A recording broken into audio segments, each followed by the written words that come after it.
On April 15, 2004, a well-known businesswoman disappeared in the span of just 13 minutes.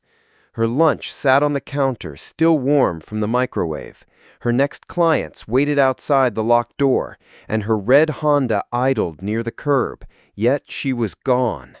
That tiny slice of time would confound investigators and devastate her loved ones until a grim discovery in the woods years later revealed the real story, that the person meant to love her most had instead destroyed her. To understand the significance of those final minutes, one must first understand who Claire Matthews was. She wasn't just a small-town salon owner. She was the type of woman who took something failing and poured enough determination into it to make it thrive. When she bought Bella's Beauty Salon in Cumming, Georgia, it was little more than a dusty barber shop. Within 3 years, Claire had transformed it into the busiest salon in the county, drawing clients from 3 surrounding towns. At exactly 7:30 each morning, she unlocked the doors with a bright smile that had the power to disarm anyone's bad day. She greeted her loyal customers by name, remembered their children's birthdays, and created a warmth in her shop that made everyone feel like family. Her appointment book filled weeks in advance, yet she never made anyone feel rushed. Claire's success grew not just from her technical skills, but from her personality. She radiated optimism, carried herself with quiet confidence hard-won from difficult beginnings, and never allowed life's obstacles to quiet her spirit. As a child, she had grown up in a trailer park, her mother struggling with multiple jobs to make ends meet. The salon was proof of how far she had traveled from her roots. To Claire, Bella's was not just a business, it was the realization of independence and stability. When she married Ryan Matthews in 2001, the community applauded what seemed like the perfect match. Ryan was a contractor, handsome, polished, and capable. He had personally renovated the salon for her, transforming it into a stylish escape. To outsiders, their life was enviable. What they didn't see were the cracks behind closed doors, cracks that would ultimately take Claire's life. 2 of Claire's regular patrons, Rebecca Hughes and Samantha Ward, had standing appointments every other Thursday at noon. Their sessions had become ritualistic, touching up highlights, chatting about kids, husbands, and town gossip, and laughing at Claire's endless stories. On April 15, 2004, they would find themselves at the center of the case when they arrived for their appointment, only to discover the salon silent and locked. That April morning had started as predictably as any other. Claire unlocked the salon at 7:30, lined up her products, and prepared for a full day. By noon, she had already completed 4 appointments, a color job, 2 perms, and a bridal hairdo for a wedding that weekend. She prided herself on punctuality and was running right on schedule. Just before noon, she microwaved her typical lunch, a chicken salad sandwich, apple slices, and a Diet Coke, and set it on the counter. At 11:52, she placed a short phone call to confirm an appointment for the following day. She then stepped into the supply room for towels. That was the last normal action she ever took. At exactly noon, Rebecca and Samantha tried the front door and found it locked. Claire's purse sat plainly visible on the reception desk beside her open planner. Her car was parked at a strange angle outside, as though left hastily.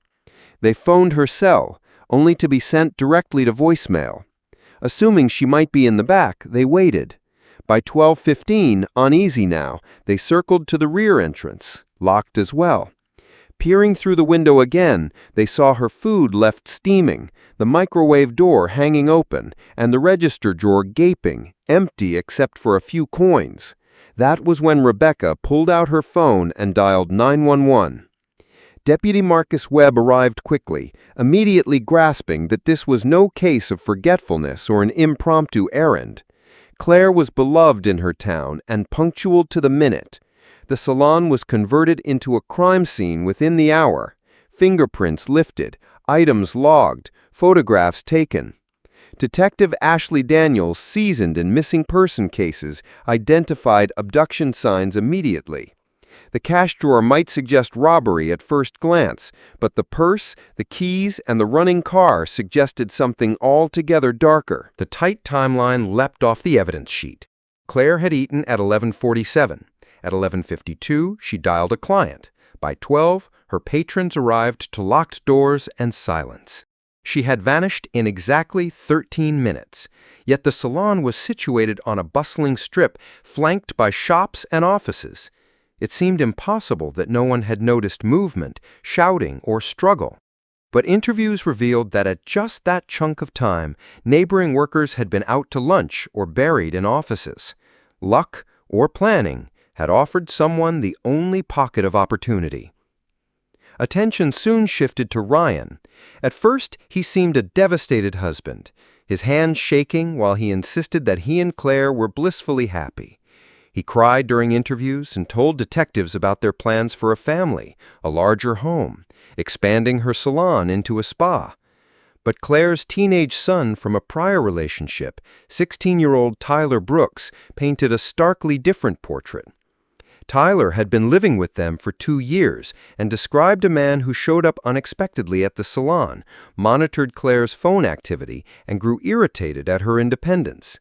He said arguments at night had become heated, with Ryan accusing Claire of caring more about her shop than about him. Tyler also revealed something Claire had confided to him 2 weeks earlier. She was considering divorce. She had even met with an attorney in Atlanta. She made Tyler promise not to tell anyone, especially Ryan. The revelation blew cracks in Ryan's carefully crafted image of the perfect spouse. Confronted by detectives, Ryan bristled with anger, calling the boy a liar instead of showing the shock one might expect from a blindsided husband. His alibi centered on a construction site in Gainesville, roughly 45 minutes away. Workers said he had been there that morning, but a curious gap appeared between 11:30 and 12:30 when his whereabouts relied solely on his own word. Though driving back and forth in that time seemed barely possible, detectives considered it feasible. Still, without stronger proof, the case stalled. Months later, it lurched sideways when a serial offender inserted himself into the narrative. Jeremy Jones, then serving time in Alabama, confessed to killing Claire. A convicted murderer suspected of multiple other crimes, Jones claimed to have stalked Claire and abducted her at knife point during those minutes. Certain details he provided matched the hidden realities of the crime scene: the steaming food, the open microwave, the cash drawer emptied. But when pressed for burial details, his story collapsed. He led police to the wrong areas and eventually withdrew the confession. Whether he had inside knowledge or had simply researched remained uncertain. Investigators shelved his admission as a distraction. Meanwhile, Ryan returned to daily life, running his business, making emotional public appeals, offering reward money. To the public, he acted as the grieving widower. Tyler, however, saw the performed emotions as hollow. Ryan lamented to cameras, yet laughed casually with friends later. Before long, he even mentioned moving forward, as if Claire would never return.